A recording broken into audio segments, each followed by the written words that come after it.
Hello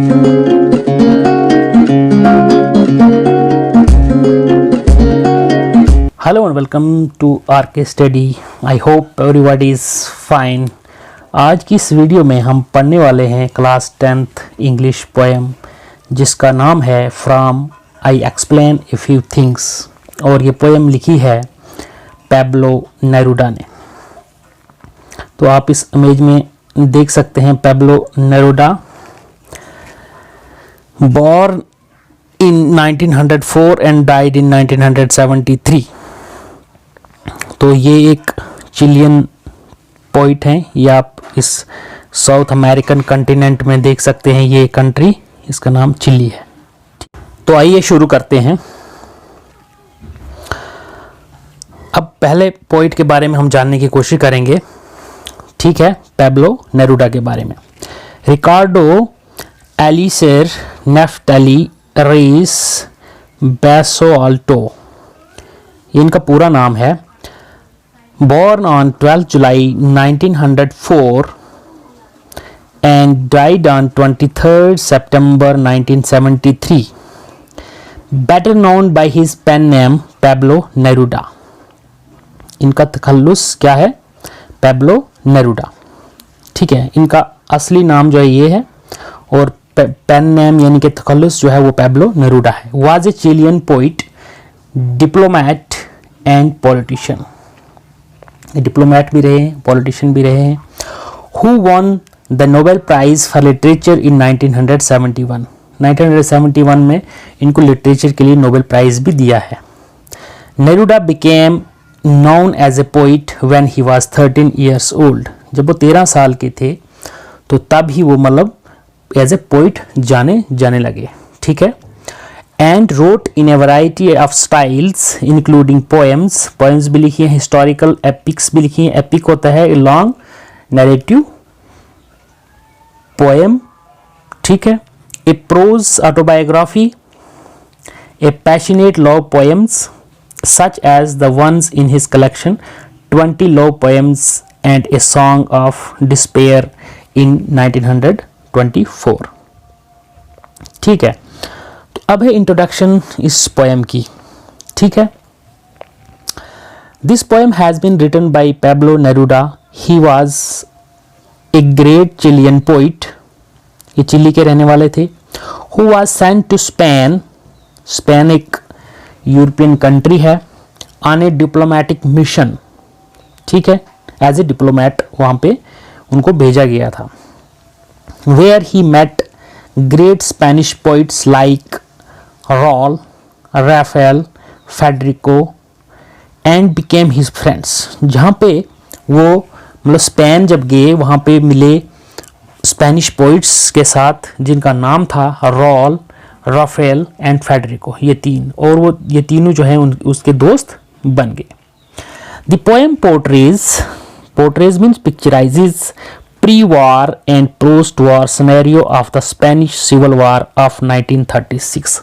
जो Spanish civil वार हुई थी 1936 में, ठीक है, उसके बाद का और उसके पहले का, ठीक है। वो स्पेनिश सिविल वार हुई थी यानी कि उससे पहले और उसके बाद का जो सिनेरियो है, माहौल है, वो इसमें वो पोइट जो है पिक्चराइज करवा रहा है, ठीक है।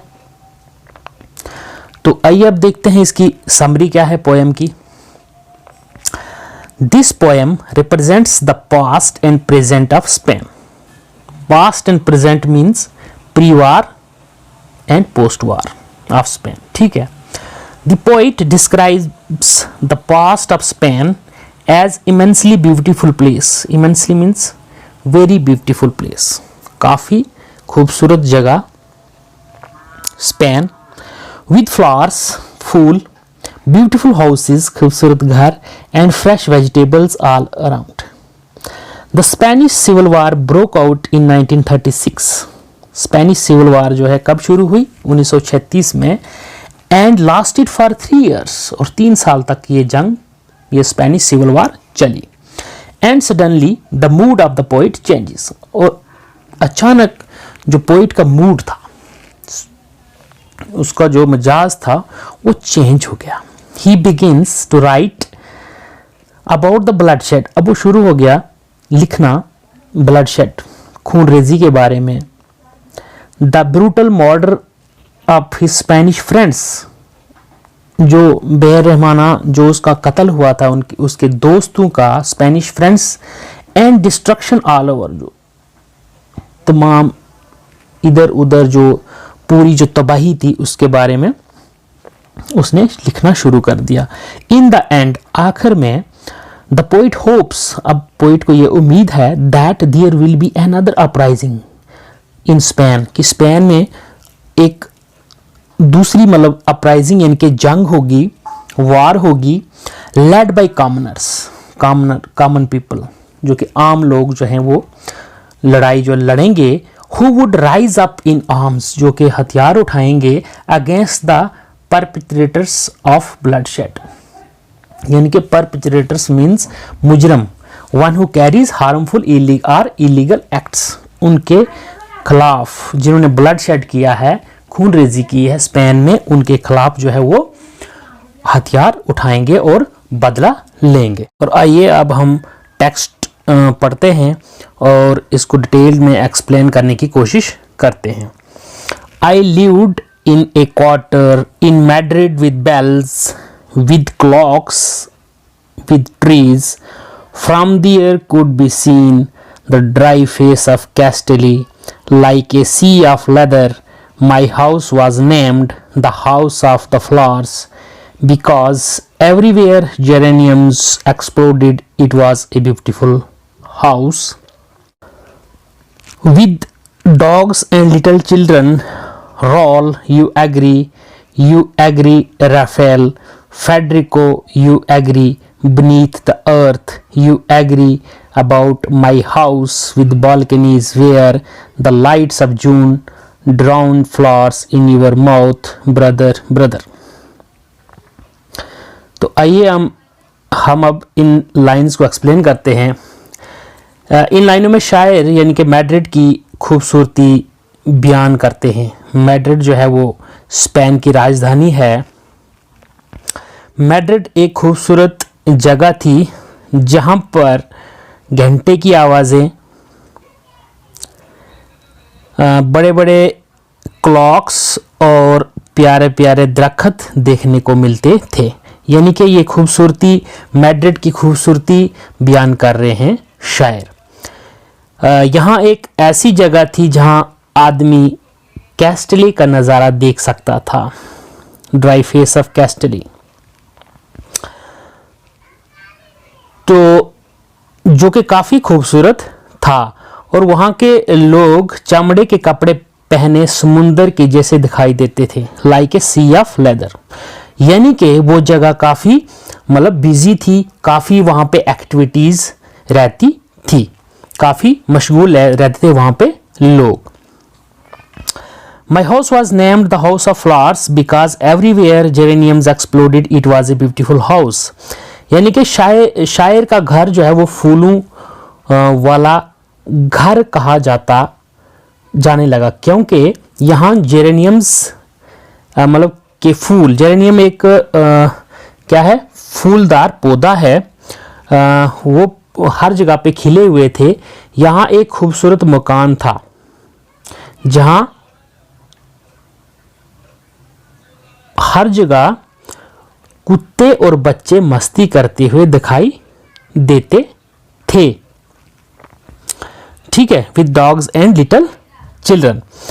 अब है Raul, you agree Rafael, Federico, you agree, beneath the earth, you agree about my house with balconies where the lights of June drowned flowers in your mouth, brother. तो शायर अपने कुछ दोस्तों को याद करता है यहाँ पे।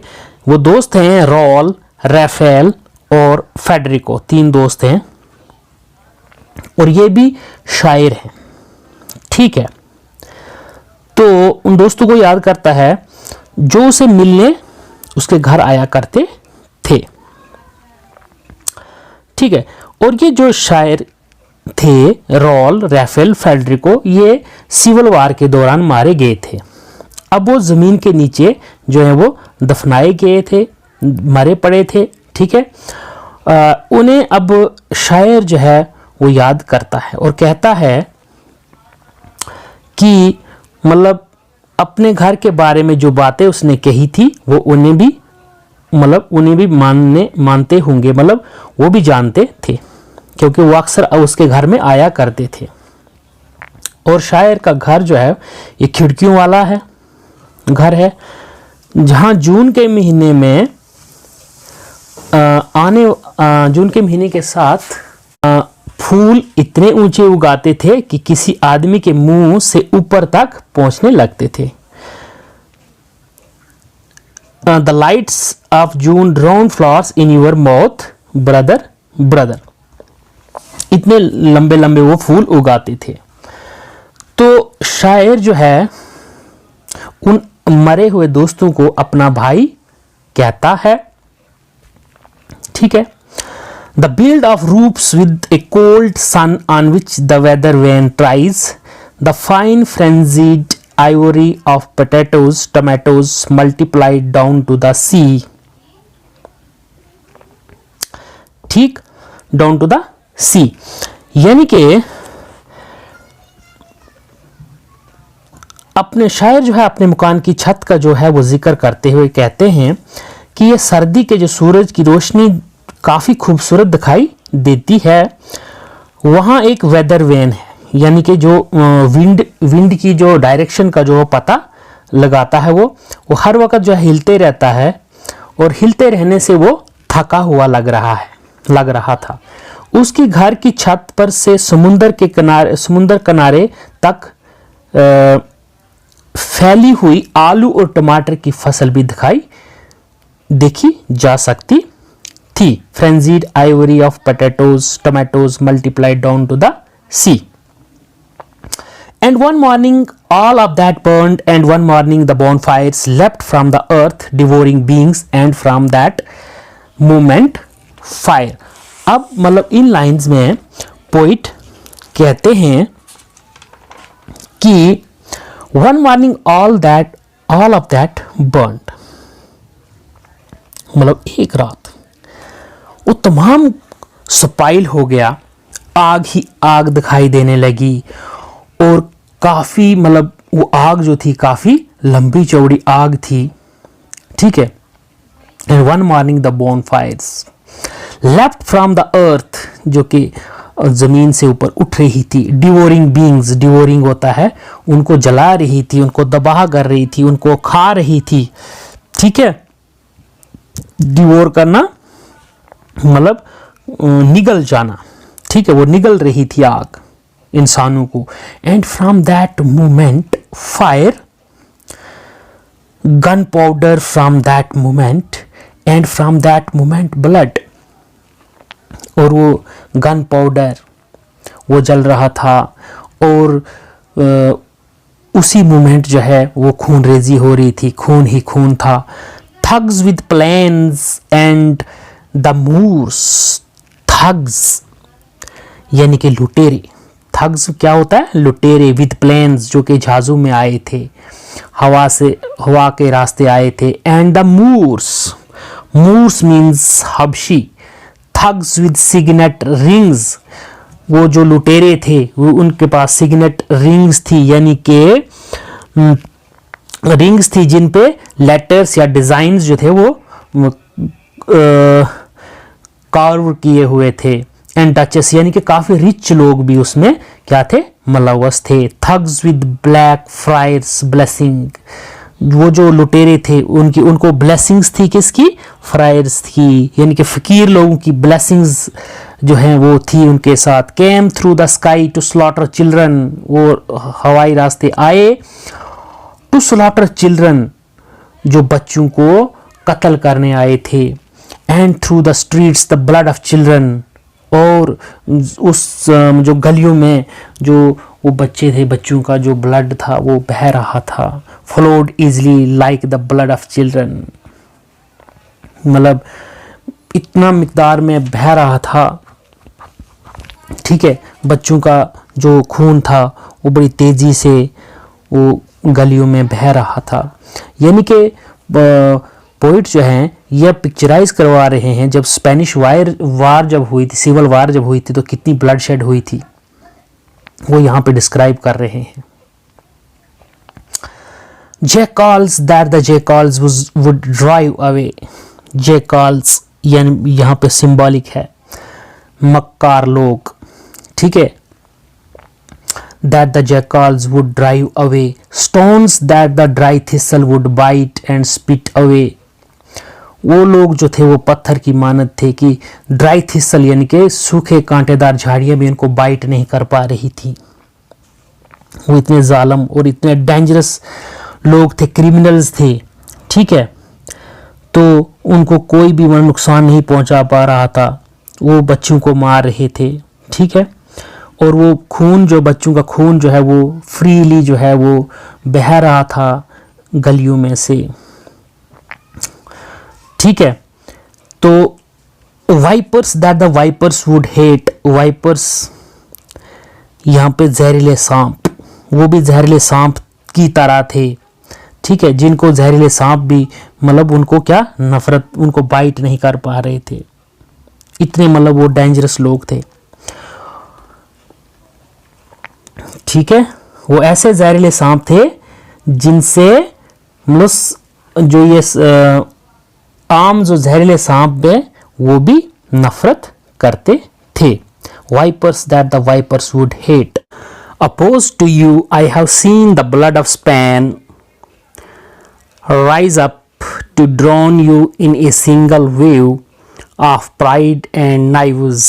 Generals, traitors, consider my dead house. अब इन लाइंस में शायर कहता है कि इस सब तबाही के बावजूद शायर अपने दिल में एक पूरी उम्मीद थी कि स्पेन के हर घर में अब फूलों की जगह एक भयानक और खतरनाक इनकलाब का जन्म होगा।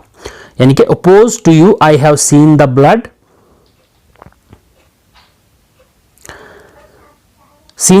ऑफ स्पेन राइज अप, यानी कि वहां पे बगावत जो है वो शुरू हो जाएगी। स्पेन के हर हिस्से में बगावत होगी। To drown you in a single wave of pride and knives, generals, traitors, consider my dead house, यानी कि हर मरे हुए बच्चे की जगह वहां अपने हाथ में बंदूक लिए हुए हर एक बच्चे का जन्म होगा और उन मुजरिमों को सजा देंगे और उनसे बदला लेंगे। Consider Spain broken but from every dead house burning metal flows, ठीक है। In place of flowers but from every hollow of Spain rises, यानी कि स्पेन में अगेन दोबारा से बगावत होगी और जो मरे हुए होंगे बच्चे वो वहाँ उस जगह पे जन्म लेंगे और उन बंदूकें जो होंगी उनके हाथ में होंगी और मुजरिमों से क्या लेंगे, वो बदला लेंगे। But from every dead child rises a gun with eyes, but from every crime are born bullets that will find you one day in the house of the heart, जो कि उनके दिलों में जो बदले की भावना जो है वो जाग रही है, मतलब उसे मतलब ये बाहर निकालते हुए जो हैं बच्चे जो हैं वो उन मुजरिमों से अपना बदला लेंगे, अपनी मौत का बदला लेंगे। You will ask why his poetry has nothing of the earth of the leaves of the grand volcanoes of his native country. Come and see the blood through the streets. Come and see the blood through the streets. Come and see the blood through the streets. शायर जो है इन लाइनों में कहते हैं कि अब you will ask why his poetry, यानी कि शायर ने अब कुदरत की खूबसूरती पर पोएम लिखना जो है वो बंद कर दिया है, ठीक है। उसकी पोएम्स का जो मौजू है अब बदल गया है। लोग अब इससे पूछ सकते हैं कि वो अपनी मादरे वतन की ज़मीन, ठीक है, earth of the leaves of grand volcanoes, वहाँ के पेड़ पौधे, ठीक है, और वहाँ के बड़े बड़े आतिशफशा के बारे में पोएम्स क्यों नहीं लिखता था, ठीक है। लोग अब उससे पूछेंगे। तो शायर ऐसे लोगों से कहता है कि वो आकर गलियों में बहता हुआ खून देखें, ठीक है, जो मतलब come and see the blood through the streets, come and see the blood through the streets, come and see the blood through the streets. शायर ऐसे लोगों को से कहता है कि वो आकर गलियों में बहता हुआ खून देखें, तब उन्हें खुद ही पता चल जाएगा कि शायर ने कुदरत की खूब पोएम्स लिखनी क्यों छोड़ दी। शायर अपने दिल में गहरा दर्द लिए हुए फिर से कहता है, आओ और देखो गलियों में बहते हुए खून को, come and see the blood through the streets. ठीक है, तो यह है इस पोएम की एक्सप्लेनेशन। तो इस पोएम में जो सिंबल्स पोइट ने इस्तेमाल किए हैं वो हैं, in order to describe the activities of the bloody revolutionaries the poet has used the symbols of jackals, stones and vipers. He calls them jackals that the jackals would drive away. ये सारे symbols जो है इस्तेमाल किए हैं poet ने। Then he called them stones that the dry thistle would bite and spit out, and they were vipers that the vipers would hate. Vipers means जो poisonous snake होते हैं। ठीक है, ये सारी जो है सिंबल्स इस्तेमाल किए हैं पोइट ने। और इमेजेस जो है इस पोएम में पीस की इमेजेस हैं और वार की इमेजेस हैं इस पोएम में। ठीक है, पीस की इमेजेस क्या है, फ्लावर्स हैं, जो अमन की जो इमेजेस यूज की है इसने पोइट ने, तो वो फ्लावर्स हैं, चर्च बेल्स है, ट्रीज हैं, endless expanse of the land है with potatoes tomatoes growing on it. अब इमेजेस ऑफ वार, क्या वार में क्या क्या इमेजेस होती है वो इस पोएम में पोइट ने यूज की हैं। Bonfire sleeping from the earth devouring human beings, devouring means मतलब लपेट लेना, निगल लेना, जो इंसानों को निगल जाती है वो आग। बैंडिट्स, मूर्स होते nomadic people of North Africa who invaded Spain. Thugs means robbers, jackals, vipers and the blood in the streets. ठीक है, ये इमेजेस यूज की है पोइट ने इस पोएम में। ठीक है, फिर लिटरेरी डिवाइसेस इस पोएम में सिमिली का इस्तेमाल हुआ है। सिमिली लाइक, जिसमें लाइक और एज का इस्तेमाल हो, like a sea of leather, like the blood of children. अब मेटाफर जिसमें डायरेक्ट कंपैरिजन हो, burning metal, bonfires, imagery animated with bells, with clock, with trees, drowned flowers in your mouth. अब symbolism, flower symbol of love and peace, beneath the earth, consequences of war, destruction of death और death beneath